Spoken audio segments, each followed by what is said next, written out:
24 గంటల్లో 2 అత్యాచారాలు, ఒక హత్య, దోపిడీ, మోసం, నమ్మక ద్రోహం. ఇవన్నీ ఒకే వ్యక్తి, అది కూడా 23 ఏళ్ల కుర్రాడు చేశాడంటే నమ్మగలరా? ఢిల్లీలో జరిగిన దేశమంతా ఉలిక్కి పడేలా చేసిన కేసులో పోలీసులకే కళ్ళు తిరిగే విషయాలు బయటపడుతున్నాయి. 2 రోజుల్లో రోజుకు అత్యాచారం చేసి పరారయ్యాడంటే వీడి డైరీలో ఇంకెన్ని నేరాలు ఘోరాలు ఉన్నాయో అని ఇప్పుడు ఢిల్లీ పోలీసులు విచారిస్తున్నారు. ఒక మనిషిని ఏ యాంగిల్లోనూ 1% కూడా నమ్మకూడదు అనే వాళ్ళు ఎవరైనా ఈ భూమి మీద ఉంటారా అంటే ఖచ్చితంగా ఉన్నాడు అని రాహుల్ మీనా అనే వీడిని చూపించవచ్చు. వీడి అణువణువు మోసం, దగ, ద్రోహం, క్రూరత్వం, నమ్మక ద్రోహం నిండిపోయి ఉన్నాయి. చూడ్డానికి మాత్రం మిల్కీ వైట్తో ఓ పసి పిల్లాడిలా వచ్చిరాని నూనుగు మేసాలతో కెరీర్ కోసం ట్రై చేస్తున్న అమాయక కుర్రాడిలా కనిపించే వీడు అత్యంత క్రూరుడు. ఈ ఫేస్ వెనుక మోసం, నమ్మక ద్రోహం, దారుణం, అత్యంత క్రూరత్వం ఉన్నాయి. తిన్నింటి వాసాలు లెక్క పెట్టడం వీడి నైజం. పనిచ్చి భోజనం పెట్టిన యజమాని అయినా, ఫ్రెండ్ కదా అని ఇంట్లోకి రానిచ్చిన స్నేహితుడి భార్య అయినా, అప్పు ఇచ్చి ఏదైనా వ్యాపారం చేసుకుని బాగుపడమని సూచించిన ఫ్రెండ్స్ అయినా, 4 డబ్బులు వస్తే పెళ్ళాం పిల్లలకు కడుపు నిండా భోజనం పెట్టవచ్చిన ఆశపడే వ్యాన్ డ్రైవర్ అయినా వీడికి అనవసరం. వీడిలోని రాక్షసత్వం గురించి తెలుసుకునే ముందు ఈ వీడియోకి లైక్ చేయండి. News bowl and journalist Satish channel subscribe చేసుకోండి. మన చుట్టూ జరిగే ఇలాంటి అనేక టాపిక్స్ మీద రెగ్యులర్ గా అనాలిసిస్ అయితే ఉంటుంది. నిర్భయ ఘటన తర్వాత మళ్ళీ దేశమంతా ఉలిక్కిపడి ఢిల్లీ వైపు చూసేలా చేసిన వీడి పేరు రాహుల్ మీనా. 2026 ఏప్రిల్ 22 బుధవారం ఉదయం 6:30 గంటల సమయంలో ఢిల్లీలోని కైలాష్ హిల్స్ కు వచ్చాడు. అటు ఇటు చూసి 6:39 గంటలకు ఒక ఇంట్లోకి దూరాడు. ఆ ఇల్లు ఒక సీనియర్ IRS అధికారిది.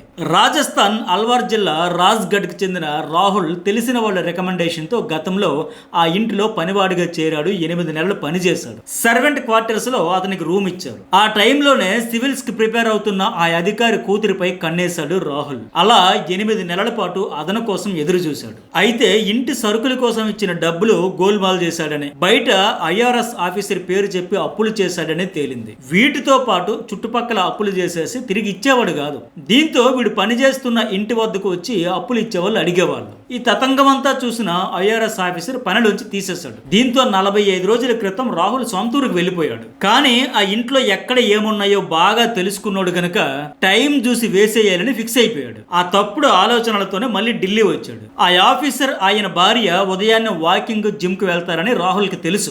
వాకింగ్ కు వెళ్ళేటప్పుడు వాళ్ళ ఇంటి తాళం షూ ర్యాక్ లో పెడతారని, ఆ టైంలో ఇంట్లో వాళ్ళ 22 ఏళ్ల కుమార్తె తప్ప ఇంకెవరూ ఉండరనే విషయాలు కూడా వీడికి బాగా తెలుసు. ఆమె IIT చేసి సివిల్ సర్వీసెస్ పరీక్షల కోసం ప్రిపేర్ అవుతా ఉంది. తెల్లవారుజామున 6:30 గంటల టైంలోనే ఆ ఇంటి ప్రహరీ దాటి వచ్చాడు. ఆ షూ ర్యాక్ లో ఉన్న తాళం తీసుకుని దర్జాగా ఇంట్లోకి దూరాడు. ఆ టైంలో మేడ మీద గదిలో చదువుకుంటున్న యువతని తన కోరిక తీర్చాలని డిమాండ్ చేశాడు. ఆమె తీవ్రంగా ప్రతిఘటించడంతో కొట్టి మరీ దారుణానికి ఒడిగట్టాడు. గొంతు నులిమి బెడ్ ల్యాంపు, చేతికి దొరికిన వస్తువులతో తల మీద కొట్టాడు. రక్తం గారత స్పృహ కోల్పోయిన ఆమెను మెట్ల మీద నుంచి కిందకి ఈడ్చుకొచ్చాడు. అక్కడ ఆమెపై అత్యాచారానికి పాల్పడ్డాడు. ఆ తర్వాత ఆమె గొంతు నులిమి చంపేశాడు. సుమారు 40 నిమిషాల పాటు ఇంట్లోనే ఉన్నాడని పోలీసులు వివరించారు. ఆమె వేలి ముద్రలతో లాకర్ తెరవడానికి ప్రయత్నించాడు. కానీ ఆమె వేళ్లకు రక్తం ఉండడంతో అది సాధ్యం కాలేదు, ఓపెన్ కాలేదు. దీంతో స్క్రూ డ్రైవర్ సాయంతో లాకర్ తెరిచి అందులో ఉన్న 7 లక్షల రూపాయలు బంగారం దోచుకున్నాడు. మొబైల్ చార్జర్ కేబుల్ తో యువతకు ఉరివేసి ఊపిరి తీశాడు.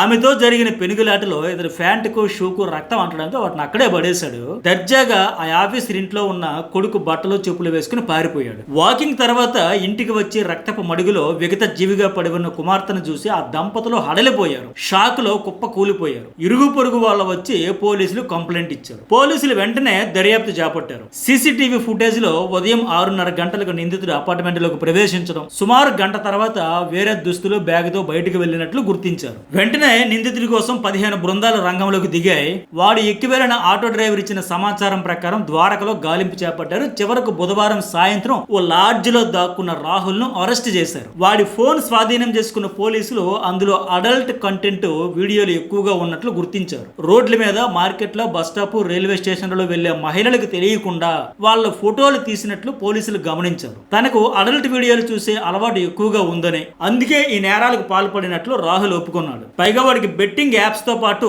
మత్తుమందు మందులు తీసుకునే అలవాటు కూడా ఉందని పోలీసుల దర్యాప్తులో తేలింది. ఇక్కడే ఢిల్లీ పోలీసులకు మరో షాకింగ్ విషయం అయితే తెలిసింది. వాడిని వెతుకుతూ అంతకు ముందే వాళ్ళు రాజస్థాన్ లోని వాడి సొంతూరు పోలీసులను సంప్రదించారు. ఎంక్వైరీ చేయాల్సిందిగా కోరారు. ఇటు వీడిని ఢిల్లీ లాడ్జ్ లో అదుపులోకి తీసుకున్న తర్వాత రాజస్థాన్ పోలీసుల నుంచి వీళ్ళకు ఫోన్ కాల్ వచ్చింది. ఢిల్లీలో బుధవారం అత్యాచార ఘటనకు ముందు రోజు ఈ నెల 21న మంగళవారం రాత్రి రాజస్థాన్ లోని అల్వార్ లోని ఒక ఫ్రెండ్ తో కలిసి రాహుల్ ఒక పెళ్లికి హాజరయ్యాడు. కానీ అర్జెంట్ పని ఉందని చెప్పి ఆ పెళ్లి నుంచి ముందే వెళ్లిపోయాడు. అక్కడ నుంచి డైరెక్ట్ గా రాహుల్ అతని ఫ్రెండ్ ఇంటికే వెళ్ళాడు. అక్కడ ఒంటరిగా ఉన్న అతని భార్య మీద అఘాయిత్యానికి పాల్పడ్డాడు. ఆమె ఒంటి నిండా పంటి ఘాట్లు పెట్టి చిత్రహింసలు పెట్టాడు. అయితే ఈ దారుణం గురించి ఆమె ఎవరికైనా చెబితే చంపేస్తానని బెదిరించి అక్కడ నుంచి పరారయ్యాడు. కానీ ఆ తర్వాత భార్య ఒంటిపై గాయాలు గమనించిన ఆమె భర్త ఏం జరిగిందని అడిగితే దారుణం గురించి చెప్పింది ఆమె. సో వెంటనే వాళ్ళిద్దరూ కూడా వెళ్లి పోలీసులకైతే ఫిర్యాదు చేశారు. ఆ ఫ్రెండ్ భార్య మీద అఘాయిత్యానికి పాల్పడిన రాహుల్ వెంటనే అక్కడ నుంచి ఢిల్లీ బయలుదేరాడు. చేతిలో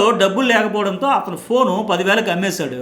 ఢిల్లీ డ్రాప్ చేస్తే 6,000 రూపాయలు ఇస్తానని ఒక వ్యాన్ డ్రైవర్ కి చెప్పాడు. కానీ ఢిల్లీలో దిగిన తర్వాత ఆ డ్రైవర్ కు డబ్బులు ఇవ్వకుండా అక్కడ నుంచి క్షణాల్లో పారిపోయాడు, తప్పించుకున్నాడు. రద్దీగా ఉండే జనంలో కలిసిపోయాడు. సో 24 గంటల్లోనే 2 అత్యాచారాలు, ఒక హత్య, దోపిడీ, మోసం, నమ్మక ద్రోహం, ఇలా 23 ఏళ్ల వయసులోనే ఎంత క్రూరత్వం వీడిలో ఎలా వచ్చింది అనేది పోలీసులకి అంతుపట్టడం లేదు. ఇలాంటోడు గతంలో ఇంకెన్ని నేరాలు ఘోరాలు చేశాడో అని తెలుసుకునే పనిలో పోలీసులు ఇప్పుడు లోతుగా దర్యాప్తు చేస్తుంటే వీడి అకృత్యాలు ఒక్కొక్కటిగా బయటకు వస్తున్నాయి. ఐఆర్ఎస్ ఆఫీసర్ కూతురి విషయంలో పక్కా ప్లాన్ ప్రకారమే ఈ దారుణానికి పాల్పడ్డాడు. ఎందుకంటే ఆన్లైన్ గేమింగ్ కి ఇతను బానిస అయ్యాడు. వాళ్ళ ఇంట్లో రాహుల్ పనిచేసే సమయంలో అతనికి నెలకి 20,000 జీతం ఇచ్చేవాళ్ళు. అలాగే గిఫ్ట్లు, పండగల సందర్భంగా బోనసులు కూడా ఇచ్చేవాళ్ళు. కానీ అతనికి ఆన్లైన్ గేమ్స్ వ్యసనం ఉండడంతో బాగా అప్పులు చేశాడు. 5 లక్షల వరకు అప్పులు చేశాడు. ఆ అప్పులు తీర్చేందుకు చివరికి తన కుటుంబ సభ్యుల ఫోన్లు కూడా దొంగతనం చేసి అమ్మేశాడు. ఆ డబ్బులతో కూడా మళ్ళీ ఆన్లైన్ గేమ్స్ ఆడి తగలెట్టేశాడు. ఈ విషయాలన్నీ తెలిసిన ఐఆర్ఎస్ అధికారి అవన్నీ మానుకోవాలంటే హెచ్చరించినా వినలేదు. అందుకే ఆయన పనిలోంచి తీసేశారు. అయితే వీడిని తీసేశాక ఐఆర్ఎస్ అధికారి చేసిన చిన్న పొరపాటు పట్ట పగలే వీడి ఈ దారుణం చేయడానికి కారణం అయింది. ఆగ్నేయ ఢిల్లీలోని ఒక సంపన్న ప్రాంతంలో ఈ సీనియర్ ఐఆర్ఎస్ అధికారి నివాసం ఉంటున్నారు. వీళ్ళ ఇంటికి పటిష్టమైన భద్రతను ఏర్పాటు చేసుకున్నారు. ప్రతి ఫ్లోర్ కు డిజిటల్ లాక్లను అమర్చారు. బాధితురాలు ఉన్న గదిలోకి వెళ్లాలంటే 4 లాక్లు తెరవాల్సి ఉంటుంది. నిందితుడు గతంలో పనిచేయడంతో ఆ లాక్ల పాస్ కోడ్లు అతనికి బాగా తెలుసు. దీంతో అతడు సులువుగా ఇంట్లోకి ప్రవేశించగలిగాడు. వీడిని పనిలో నుంచి తీసేయగానే ఆ లాక్ల పాస్ కోడ్లు మార్చకపోవడం, అలాగే తాళం చెవులు పెట్టే ప్రదేశాన్ని కూడా మార్చకపోవడం వల్ల ఐఆర్ఎస్ దంపతులకు తమ కుమార్తెను కోల్పోవలసి వచ్చింది. వీడు ఈజీగా వాళ్ళ ఇంట్లోకి ఎంటర్ అయిపోగలిగాడు. ఈ దారుణానికి పాల్పడ్డాడు. అందుకే ముక్కు ముఖం తెలియని వాళ్ళని అసలు పనులుగా పెట్టుకోకూడదని, ఒకవేళ పనులను తీసేసే సమయంలో ఇంటి భద్రత విషయంలో చాలా జాగ్రత్తలు అవసరమని పోలీసులు ఇప్పుడు సూచిస్తున్నారు. తనను పనిలోంచి తీసేశారని ప్రతీకారంతోనే ఇలా చేశారని పోలీసుల దర్యాప్తులో వాడు చెప్పాడు. ప్రస్తుతం అతన్ని పోలీస్ కస్టడీకి అప్పగిస్తూ ఢిల్లీ కోర్టు ఆదేశాలు ఇవ్వడంతో విచారణ ముమ్మరంగా కొనసాగుతుంది. మనుషుల రూపంలో తిరిగే ఇలాంటి మృగాలను ఎలా గుర్తించాలి? మీ అభిప్రాయం కామెంట్ చేయండి. ఇలాంటి రియల్ ఇన్సిడెంట్స్ పై నిత్యం మన news bowl and journalist Satish ఛానల్లో లోతైన అనాలిసిస్ తో వీడియోలు అప్లోడ్ చేస్తుంటాను. అవి చూడాలంటే లైక్, షేర్, సబ్స్క్రైబ్ చేయడం అయితే మర్చిపోకండి.